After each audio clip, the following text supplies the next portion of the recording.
जय हिंद दोस्तों। तो हम लोग इस वीडियो के माध्यम से 11 दिसंबर के करंट अफेयर्स को हम लोग फास्ट रिवीजन करने वाले हैं। तो आइए हम क्लास को शुरू करते हैं, इस वीडियो को शुरू करते हैं बिना समय को गवाए हुए, क्योंकि समय काफ़ी अमूल्य होता है। और हम लोग इस वीडियो के लास्ट में ये भी देखने वाले हैं राज्य दर्शन पश्चिम बंगाल करने वाले हैं, जिसका सीरीज नंबर 3 होगा। तो आइए हम लोग डेली फास्ट रिवीजन को शुरू करते हैं सभी करंट अफेयर्स को। पहला नंबर प्रश्नों के साथ चलते हैं। हाल ही में किस देश के माउंट कनलाओन ज्वालामुखी में फिर से विस्फोट हुआ है? तो ये माउंट कनलाओन ज्वालामुखी ये किस देश में है? तो ये फिलीपींस में है। किसमें? फिलीपींस में। अभी हाल फिलहाल में ब्रह्मोस मिसाइल का भारत ने पहली निर्यात जो है वो फिलीपींस के साथ ही किया था। फिलीपींस की राजधानी क्या है? मनीला में। फिलीपींस जो है यहाँ पर लुजोन द्वीप है और एडीबी का मुख्यालय है, यानी एशियन डेवलपमेंट बैंक का मुख्यालय कहाँ है? फिलीपींस के मनीला में ही है। ठीक है। अब यह माउंट कनलाओन ज्वालामुखी का विस्फोट हुआ है, ये फिलीपींस में है और नाग्रोस द्वीप पर स्थित है। याद रखिएगा कौन सा द्वीप पर है? नेग्रोस द्वीप पर। 3 किलोमीटर ऊपर तक इसका राख और लावा उड़ा है ऊपर तक। ठीक है। और यहाँ से 87,000 लोगों को हटाया गया है। जहाँ पर यह जिस द्वीप पर माउंट कनलाओन ज्वालामुखी का विस्फोट हुआ है वहाँ से 87,000 लोगों को हटा दिया गया था। माउंट मेओन और माउंट ताल भी कहाँ है? तो ये फिलिस्तीन में ही है, फिलीपींस में ही है। ये भी आप लोग याद रखिएगा। अगला क्वेश्चन है कि माउंट लाकी ये कहाँ है? इंडोनेशिया में। और इंडोनेशिया की राजधानी वर्तमान में कहाँ है? अभी नुसंतारा है। लेकिन यहाँ पर आसियान का जो हेडक्वार्टर यानी कि मुख्यालय है वो जकार्ता में ही है, ये याद रखिएगा। उसमें आसियान में 11 कुल सदस्य देश है, जिसमें से 11वां जो देश बना है तिमोर लिस्ते बना है। चिली की राजधानी क्या है? सेंटियागो। और जापान की राजधानी क्या है? टोक्यो। और इसका मुद्रा क्या है? येन। और इसकी संसद का नाम क्या है? डाइट है। आइए अगला नंबर क्वेश्चन को देखते हैं कि सुबियस ज्वालामुखी कहाँ है? इटली में। स्ट्राम्बोली ज्वालामुखी कहाँ है? भूमध्य सागर में। वहीं कोटोपैक्सी कहाँ है? तो इक्वाडोर में। बैरन द्वीप कहाँ है? तो अंडमान निकोबार में। और काकातुआ कहाँ है? तो ये इंडोनेशिया में है। इंडोनेशिया पूरे विश्व में सबसे बड़ा मुस्लिम आबादी वाला देश है, ये भी याद रखिएगा। और पूरे विश्व में सबसे बड़ा हिंदू मंदिर कहाँ है? तो ये इंडोनेशिया में ही है। तो ये भी आप लोग ये मुस्लिम आबादी वाला देश है सॉरी, लेकिन पूरा विश्व में सबसे बड़ा हिंदू मुस्लिम का है अंकोर वाट में है, कंबोडिया में। ठीक है। चलिए वो विष्णु भगवान से संबंधित है। आप लोग बताएंगे कि उस मंदिर को बनाने वाले कौन थे।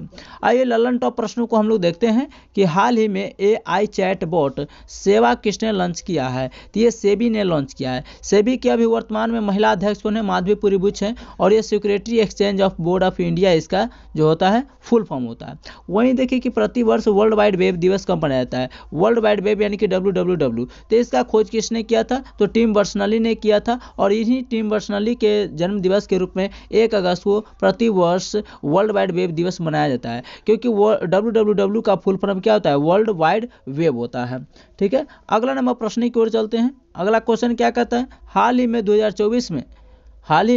2024 में पेरिस ओलंपिक में 50 मीटर राइफल 3 पोजीशन इवेंट में भारत के लिए तीसरा कांस्य पदक किसने जीता है? तो ये ब्रोंज मेडल जीतने वाले कौन है? मनु भाकर, सरबजोत सिंह और स्वप्निल कुशाले, जो महाराष्ट्र के रहने वाले हैं। लेकिन वहीं पर एक सिल्वर मेडल आया था, वो भी जो है नीरज चोपड़ा के द्वारा। ठीक है। तो यहाँ पर क्वेश्चन पूछा है कि कांस्य पदक जीतने वाले कौन है? तीसरे, ये दूसरे इवेंट में भारत के तीसरे, तो ये है स्वप्निल कुशाले। इसका राइट आंसर होगा, जो महाराष्ट्र से बिलोंग करते हैं।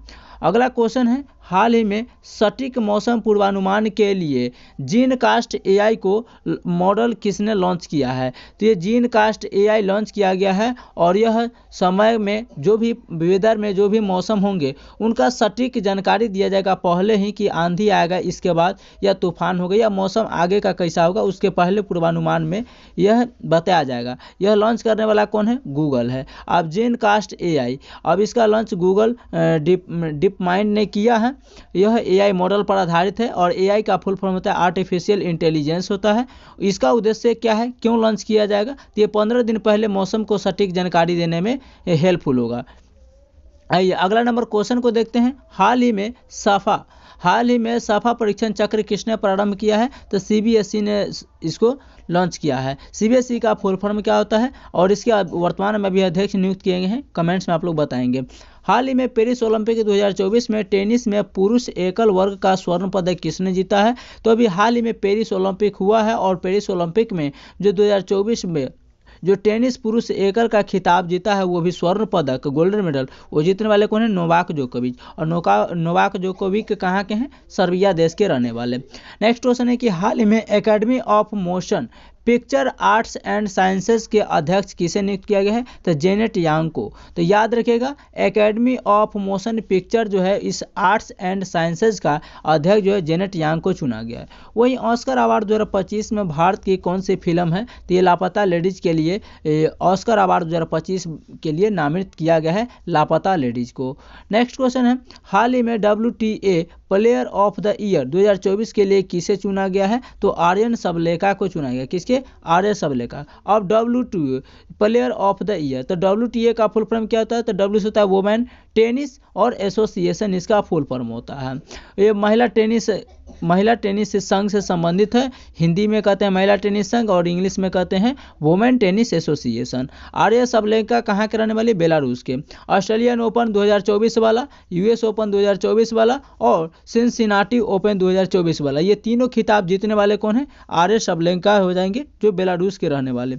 वहीं बिली जीन किंग टेनिस किससे संबंधित है? तो बिली जीन किंग जो है आपको टेनिस खेल से संबंधित है। वहीं डेविस कप किससे संबंधित है? तो ये भी टेबल टेनिस से संबंधित हो जाएगा। एक साल में टोटल कितने ग्रैंड स्लैम होते हैं? तो टोटल 4 ग्रैंड स्लैम यानी विंबलडन ओपन होते हैं, जिसमें से पहला होता है ऑस्ट्रेलियन ओपन, जिसकी शुरुआत 1905 में किया गया था और सबसे नया है, यह हार्ड कोर्ट पर खेला जाता है। सबसे पुराना का बात करें तो यह है विंबलडन ओपन, जो 1877 में इसकी शुरुआत होता है। तो सबसे पहले कौन सा ग्रैंड स्लैम का शुरुआत होता है? तो विंबलडन ओपन का 1870 में। कब? 1870 में सबसे पुराना है और यह ग्रास कोर्ट यानी कि घास के मैदान पर खेला जाता है।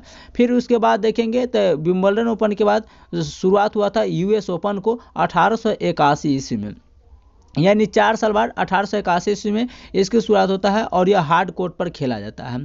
फिर उसके बाद 1881 के बाद 10 साल बाद फिर 1891 में आपको फ्रेंच ओपन का शुरुआत होता है और यह क्ले कोर्ट पर यानी कि मिट्टी के कोर्ट पर खेला जाता है। और फिर उसको 1891 के बाद यहाँ पर 1905 के दिन आता है और यह सबसे नया हार्ड कोर्ट पर खेला जाने वाला ग्रैंड स्लैम बन जाता है। तो ये एक साल में 4 ग्रैंड स्लैम होते हैं, ये भी आप लोग याद रखिएगा। अगला क्वेश्चन है ललन टॉप। भारतीय वायुसेना अपना पहला बहुराष्ट्रीय हवाई अभ्यास तरंग शक्ति का आयोजन कहाँ किया है? शुरुआत कहाँ किया? तो राजस्थान और तमिलनाडु में किया है, ये भी आप लोग याद रखिएगा। नेक्स्ट क्वेश्चन है कि हाल ही में रिमपैक 2024 में किस जहाज ने नौसेना गन फायर सहायता प्रतियोगिता और रेडियो ट्रॉफी जीती है? तो ये जीतने वाला कौन है? तो INS शिवालिक है। INS शिवालिक। कमेंट्स में आप लोग को बताना है कि आयोजन किसने किया है। तो INS शिवालिक। अब INS का फुल फॉर्म क्या होता है? तो इंडियन नेवल शिप होता है। नेक्स्ट क्वेश्चन है, हाल ही में दक्षिण अफ्रीका लीग, जिसे हम लोग साउथ अफ्रीका 20 कहा जाता है, इसमें शामिल होने वाले पहले भारतीय खिलाड़ी कौन है? दिनेश कार्तिक हो जाएंगे। चलिए नेक्स्ट क्वेश्चन है, हाल ही में बिम्स्टेक व्यापार शिखर सम्मेलन का पहला संस्करण आयोजित किया गया है। तो ये पहला संस्करण भारत में ही आयोजित किया गया है। नेक्स्ट क्वेश्चन है, हाल ही में मेरियम वेबस्टर का वर्ड ऑफ द ईयर 2024 किसे चुना गया है? तो ये ध्रुवीकरण को चुना गया है, जिसे हम कहते हैं पोलराइजेशन। क्या कहते हैं? पोलराइजेशन कहते हैं। और ये 3 ऑक्सफोर्ड यानी कि डिक्शनरी होता है और 3 में से 2 अभी जारी कर चुका है और तीसरा बार जो ये है Webster word of the year, ये भी अपना वर्ड को चुन चुका है, जिसे कहते हैं ध्रुवीकरण के पोलराइजेशन को, पोलराइजेशन।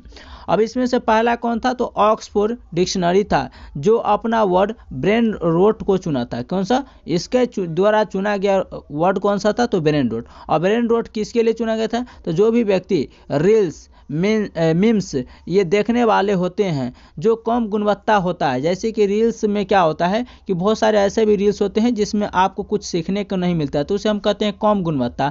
तो उस व्यक्तियों के लिए ये ऑक्सफोर्ड डिक्शनरी ने ब्रेन रोट वर्ड को चुना था। लेकिन वहीं पर इसे पहले अभी जारी किया गया था कोलेंट डिक्शनरी ने।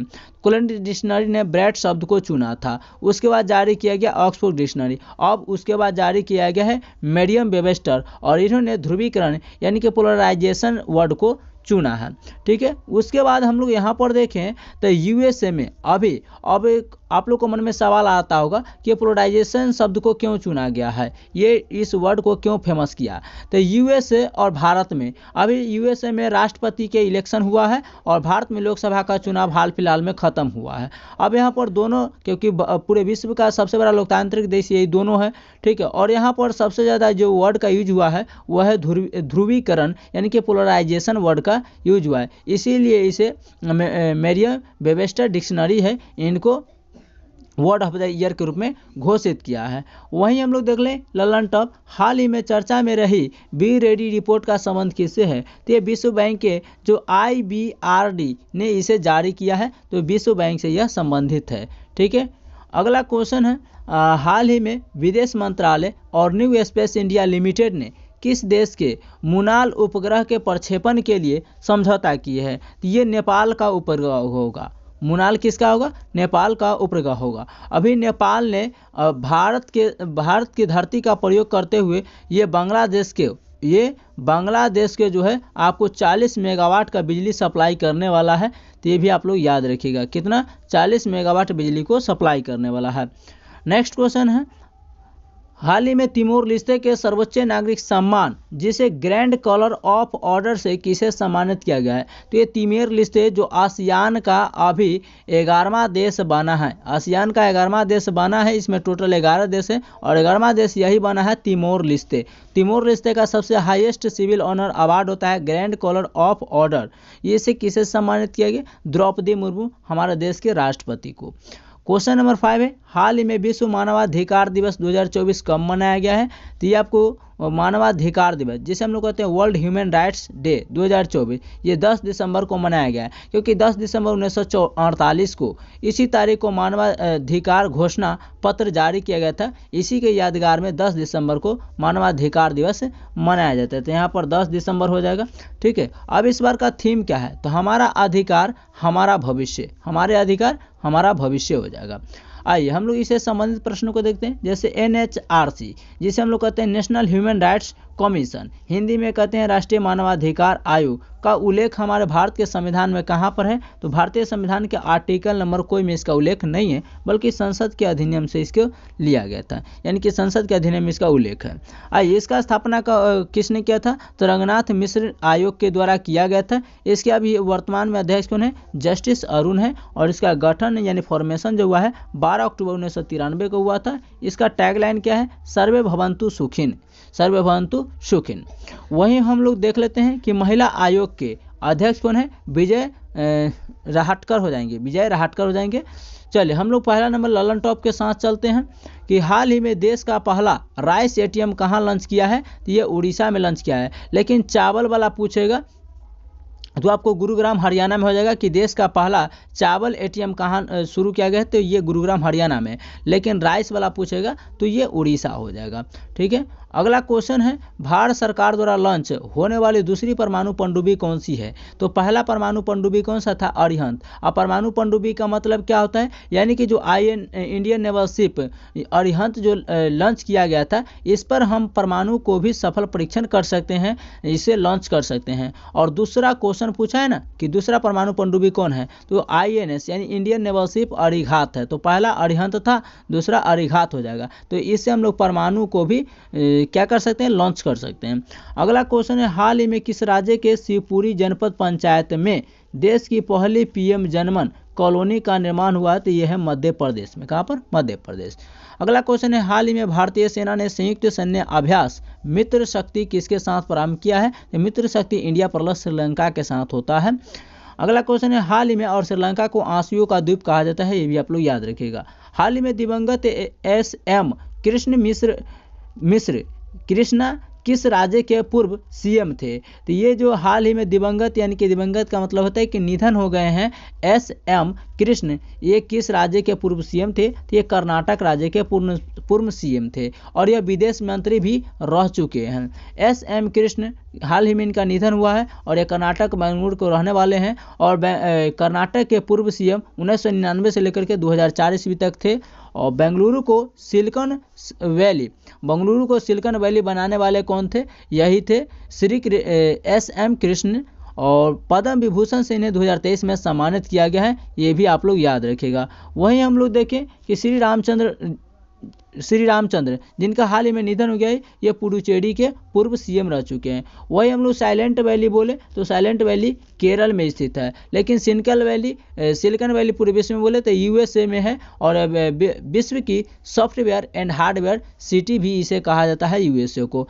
ललन टॉप देखते हैं, स्काई ट्रैक्स की वर्ष 2024 में सर्वश्रेष्ठ वैश्विक एयरलाइंस सूची में शीर्ष स्थान कौन सा है, तो ये कतर रह चुका है। तो स्काई ट्रैक्स वर्ष 2024 में सर्वश्रेष्ठ वैश्विक एयरलाइंस में से सबसे पहले स्थान पर जो है वो कतर एयरलाइंस का है। हाल ही में किस देश की सर्वाधिक न्यायालय ने प्रधानमंत्री की नैतिकता के उल्लंघन पर पद से बर्खास्त किया है? तो अभी अपने पद पर रहते हुए इन्होंने अपने नैतिकता को उल्लंघन किया है, और इसके मामले में थाईलैंड के जो प्रधानमंत्री है इनको बर्खास्त किया गया है, अपने सीट से हटाया गया है। अगला क्वेश्चन है, थाईलैंड को हाथियों का द्वीप देश भी कहा जाता है।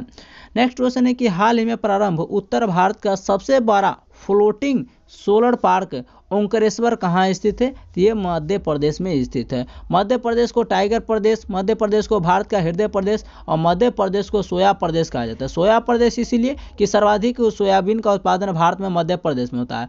टाइगर प्रदेश क्यों कहा जाता है, क्योंकि सर्वाधिक टाइगरों की संख्या मध्य प्रदेश में, और भारत का हृदय प्रदेश इसीलिए कहा जाता है क्योंकि सर्वाधिक यानी कि कह सकते हैं भारत के बीचों बीच स्थित है। क्वेश्चन नंबर 7 है, हाल ही में केरल सरकार ने सर्वोच्च फिल्म पुरस्कार जेसी डेनियल अवार्ड 2023 के लिए किसे चुना है? तो ये भारत सरकार यानी कि केरल सरकार का सबसे हाईएस्ट अवार्ड हो जाएगा। केरल सरकार ने सर्वोच्च फिल्म पुरस्कार जिसका नाम है जेसी डेनियल अवार्ड 2023, इसके लिए किसे चुना है? तो जेसी डेनियल पुरस्कार 2024 यह मलयालम फिल्म इंडस्ट्री में डायरेक्टर को मिलने वाला हाईएस्ट अवार्ड हो जाएगा, याद रखिएगा। यह मिला किसको है? साजी करुण को मिला है। यह लाइफ टाइम अचीवमेंट अवार्ड की तरह होता है, और ये लाइफ टाइम अचीवमेंट अवार्ड ही समझिए केरल का। प्रसिद्ध फिल्म किसके लिए, इनका प्रसिद्ध फिल्म कौन कौन सा है? साजी करुण का तो पिसवी स्वाम और वानप्रस्थ था, ये सब है। मिचेल बेलेट ये कौन है? तो इंदिरा गांधी साहित्य अभी जो इंदिरा गांधी शांति जो पुरस्कार से सम्मानित किया गया है वो मिचेल बेचेलेट को सम्मानित किया गया है, ये भी आप लोग याद रखिएगा। अगला क्वेश्चन है कि जसलीन कौर ये टर्नर अवार्ड इन्हें अभी हाल फिल्म में दिया गया है, और दादा साहब फाल्के पुरस्कार और पद्म भूषण से मिथुन चक्रवर्ती बंगाल रॉयल टाइगर को दिया गया है, तो मिथुन चक्रवर्ती को दिया गया है। ठीक है, वहीं पर सत्यजीत रे लाइफ टाइम अचीवमेंट अवार्ड किसे मिला है? तो ये फिलिप नोयस को मिला है, और ये फिलिप नोयस ऑस्ट्रेलिया मूवी के डायरेक्टर हैं। नेक्स्ट है, हाल ही में इसरो ने पृथ्वी अवलोकन उपग्रह जिसका नाम है ईओएस का फुल फॉर्म क्या होता है, आप लोग कमेंट्स में बताएंगे। तो ईओएस 08 को किससे लॉन्च किया था? तो SSLV D3 से लॉन्च किया था, और SSLV का फुल फॉर्म क्या होता है?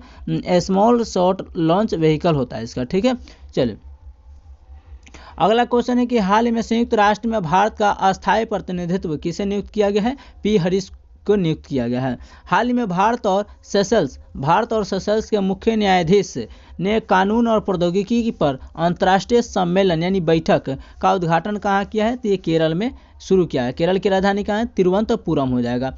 नेक्स्ट है, हाल ही में दिवंगत DRDO वैज्ञानिक डॉक्टर राम नारायण अग्रवाल का संबंध किससे था? तो अग्नि मिसाइल से संबंधित था। नेक्स्ट क्वेश्चन है, हाल ही में अबू धाबी ग्रैंड प्रिक्स में F2 कंस्ट्रक्शंस चैंपियनशिप जीतने वाले पहले भारतीय रेसर कौन बन चुके हैं? तो ये अबू धाबी में इसका आयोजन किया गया है ग्रैंड प्रिक्स में F2 कंस्ट्रक्टर्स चैंपियनशिप जीतने वाले पहले भारतीय कुश मैनी बन चुके हैं। आयोजन अबू धाबी UAE की राजधानी में हुआ है। विजेता कौन रह चुके हैं? तो पहले भारतीय रेसर कुश मैनी रह चुके हैं। आदित्य कपिल सबसे कम उम्र में किसी ग्रैंड मास्टर को हराने वाले पहले भारतीय बन चुके हैं, आदित्य कपिल। वहीं हम लोग देखें कि एशिया बाधिर चैंपियनशिप, बाधिर यानी कि डम्ब का मतलब क्या होता है? गूंगा जो देख सुन नहीं सकता। तो एशियन बाधिर यानी कि डम्ब चैंपियनशिप का खिताब किसने जीता? भारत ने, कुल 55 मेडल के साथ 8 गोल्ड और रैंक 5वें स्थान पर। क्रम इसका कैमा हुआ था? तो इस बार 10वां हुआ था। मेजबान किसने किया था? कहाँ हुआ था? कुआलालंपुर मलेशिया में हुआ था। चलिए अगला लल्लन टॉप प्रश्न को देखते हैं। हाल ही में चर्चा में रही प्रधानमंत्री जीवन योजना का संबंध किससे है? ये बायोफ्यूल से, जैव ईंधन से है। हाल ही में 1000 किलोमीटर रेंज वाला स्वदेशी कामीकेज ड्रोन किसने विकसित किया है? ड्रोन ये नेशनल एरोस्पेस लैब ने किया है। अगला क्वेश्चन है, हाल ही में भारत सरकार ने किस देश के साथ नागापट्टिनम और काके संथुराई से फेरी सेवा फिर से लॉन्च किया है? तो इंडिया प्लस श्रीलंका ने इसे लॉन्च किया है। अगला क्वेश्चन है, हाल ही में लोक लेखा समिति का अध्यक्ष किसे नियुक्त किया गया है? केसी वेणुगोपाल को नियुक्त किया गया है। नेक्स्ट क्वेश्चन है 9 नंबर, भारत का पहला एकीकृत अपशिष्ट प्रबंधन शहर कौन सा अभी बन चुका है? तो भारत का पहला एकीकृत अपशिष्ट प्रबंधन शहर जो है वो उत्तर प्रदेश का गोरखपुर बन चुका है। यहाँ सुथनी गांव का कचरा जो है मुक्त हो चुका है। तो गोरखपुर के उत्तर प्रदेश के अंदर एक गोरखपुर जिला और गोरखपुर जिला के अंदर एक सुथनी गांव है। यहाँ का जो कचरा है वो मुक्त हो चुका है। यहाँ के कचरा यानी कि वेस्ट से क्या किया जाएगा? वेल्थ तैयार किया जाएगा, यानी कि चारकोल या CNG गैस को तैयार किया जाएगा और ऐसा करने वाला भारत का पहला यह गांव या पहला शहर बन जाएगा। ठीक है, गोरखपुर। और चौरी चौरा कांड फरवरी 1922 में कहाँ हुआ था? गोरखपुर में। टेराकोटा मिट्टी का जो बर्तन है गोरखपुर का है और इसको GI टैग मिल चुका है। GI टैग का वैल्यू कितना दिन के लिए होता है? 10 वर्षों के लिए से मान्यता विश्व में बढ़ जाती है। ठीक है, चलिए अगला नंबर क्वेश्चन चलते हैं लल्लन टॉप की ओर। हाल ही में दिवंगत राकेश पाल का संबंध किससे था? तो ये हाल ही में राकेश पाल का निधन हो चुका है और यह ICG से संबंधित है, यानी कि इंडियन कोस्ट गार्ड के अध्यक्ष थे। हाल ही में रक्षा मंत्री राजनाथ सिंह ने किसके सम्मान में शताब्दी स्मारक सिक्का को जारी किया है? तो ये करुणानिधि के सम्मान में हमारे देश के रक्षा मंत्री राजनाथ सिंह ने ये स्मारक सिक्का को जारी किए हैं एस करुणानिधि के याद में। 9वां महिला T20 विश्व कप 2024 कहाँ आयोजित किया गया है? UAE में। विजेता कौन रह चुका है? न्यूजीलैंड। उप विजेता कौन है? साउथ अफ्रीका हो जाएगा। अगला क्वेश्चन है, भारत का पहला संविधान संग्रहालय स्थापित होगा? तो ये सोनीपत हरियाणा में भारत का पहला संविधान संग्रहालय को स्थापित किया जाएगा। अगला नंबर क्वेश्चन करते हैं 10। हाल ही में हुडको ने स्कूलों में कुपोषण से निपटने के लिए गिफ्ट मिल्क कार्यक्रम का शुरुआत कहाँ किया है? तो ये शुरुआत बिलासपुर राजनंदगांव छत्तीसगढ़ में शुरू किया गया है। जो भी सरकारी स्कूल में पढ़ रहे बच्चे जो कुपोषण के शिकार हैं उनको कुपोषण से निपटने के लिए छत्तीसगढ़ सरकार ने ये गिफ्ट मिल्क कार्यक्रम को शुरू किया है। इसके तहत बच्चों को क्या मिलेगा? तो यह स्टार्ट करने वाला कौन है? हुडको। और ये हुडको का फुल फॉर्म क्या होता है? Counselling and urban development corporation limited. यह सरकारी स्कूल के बच्चों को 200 ml प्रतिदिन फ्री में फ्रेश मिल्क दिया जाएगा, यानी शुद्ध दूध दिया जाएगा। उद्देश्य क्या है? सरकारी स्कूल में पढ़ रहे जो गरीब के बच्चे हैं उनको कुपोषण से निपटना। लल्लन टॉप प्रश्न है, हाल ही में सुपर मून ब्लू मून की दुर्लभ खगोलीय घटना कब हुई थी? 19 अगस्त को। आप लोग को बताना है कि एक महीना में जब 2 पूर्णिमा होती है तो उसे ही ब्लू मून कहा जाता है। ठीक है, ये घटना 19 अगस्त को हुआ था। आप लोग को बताना है कि पूर्णिमा के दिन चंद्रमा जो होती है चमकीला होती है काफ़ी या चमकीला नहीं होती है। ठीक है, अब आपको बतलाना है कि जब चंद्रमा पूर्णिमा की ओर बढ़ते ही है तो उनकी आकार में वृद्धि होती है या घटती है। फिर आप लोग को बताना है कि जब चंद्रमा अमावस्या की ओर बढ़ती है तो उनके आकार में वृद्धि होती है या घटती है। ठीक है, चलिए तो ये सब लिखते रहिएगा। अगला क्वेश्चन है कि ब्रांड फाइनेंस की global food and drinks report 2024 के अनुसार दुनिया का सबसे मजबूत डेयरी ब्रांड कौन बन चुका है? ये अमूल ब्रांड बन चुका है। नेक्स्ट क्वेश्चन है, हाल ही में सिंसिनाटी ओपन में महिला वर्ग का खिताब किसने जीता? ये आर्या सबलेंका ने जीता है। राज्य दर्शन हम लोग पश्चिम बंगाल को करते हैं। विश्व की अमृत धरोहर दुर्गा पूजा को, क्योंकि यहाँ का काफ़ी फेमस दुर्गा पूजा है। गंगा सागर मेला यहीं पर लगता है। सुंदरबन अभ्यारण्य और या विश्व धरोहर में ये भी शामिल है, याद रखिएगा सुंदरबन। यहाँ पर सुंदरी वन मिलता है जिसके कारण इसका नाम सुंदरबन है। और यहाँ पर रॉयल बंगाल टाइगर भी मिलता है। सुंदरबन डेल्टा गंगा और ब्रह्मपुत्रा के संगम पर है और यह कुछ हिस्सा इसका पश्चिम बंगाल में और कुछ हिस्सा इसका बांग्लादेश में भी आता है। विश्व का सबसे बड़ा नदी कौन सा है? तो डेल्टा बनाता है। ये विश्व का सबसे बड़ा नदी डेल्टा कौन सा है? सुंदरबन डेल्टा है, याद रखिएगा। बेलूर मठ पश्चिम बंगाल में है, जो रामकृष्ण मिशन के द्वारा बनाया गया था। और रामकृष्ण मिशन का मुख्यालय कहाँ है? तो बेलूर मठ में ही है, ये भी याद रखिएगा। इसका बेलूर मठ का स्थापना किसने किया था? स्वामी विवेकानंद ने किए थे। चलिए राम सेतु देख लेते हैं, जिसे हम लोग हावड़ा ब्रिज के नाम से जानते हैं। राम सेतु या यह हावड़ा सेतु के ऊपर बनाया गया है हुगली नदी पर। हावड़ा सेतु कहते हैं, यह हुगली नदी पर बनाया गया। भारतीय वनस्पति सर्वेक्षण या बोटनिकल सर्वे ऑफ इंडिया कहाँ है? पश्चिम बंगाल में। ईडन गार्डन भी कहाँ है? पश्चिम बंगाल में। पिंक बॉल से पहला मैच कहाँ खेला गया था? तो ईडन गार्डन में। भारत का सेकेंड बड़ा क्रिकेट स्टेडियम कौन सा है? तो यह है आपको ईडन गार्डन। लेकिन अब नरेंद्र मोदी फर्स्ट बन चुका है, नरेंद्र मोदी स्टेडियम, जो अहमदाबाद गुजरात में है। इसमें 10 लाख लोगों को बैठने की संख्या है। कितना है? 10 लाख। कहाँ दहाई सैकड़ा हज़ार 10,000 लाख 10 लाख। ठीक है, चलिए आइए अगला नंबर क्वेश्चन देखते हैं कि गोविंद भोग चावल कहाँ का है? पश्चिम बंगाल का, जिसका जीआई टैग मिल चुका है। लक्ष्मण भोग आम कहाँ है? ये पश्चिम बंगाल का, इनको भी जीआई टैग मिल चुका है। दार्जिलिंग की चाय, जो भारत का सबसे पहला जीआई टैग जो मिला था किसी भी वस्तु का, तो वो था दार्जिलिंग की चाय, और यह पश्चिम बंगाल से संबंधित है। कब मिला था? 2004 में। बलचूड़ी की साड़ी, इसको भी जीआई टैग मिल चुका है, ये भी पश्चिम बंगाल से संबंधित है। जल्दापारा नेशनल पार्क कहाँ है? पश्चिम बंगाल। और बुक्सा टाइगर रिजर्व भी कहाँ है? पश्चिम बंगाल में। तो ये था राज्य दर्शन पश्चिम बंगाल से संबंधित। चलिए मिलते हैं नेक्स्ट क्लास के साथ, वीडियो के साथ। तब तक के लिए जय हिंद।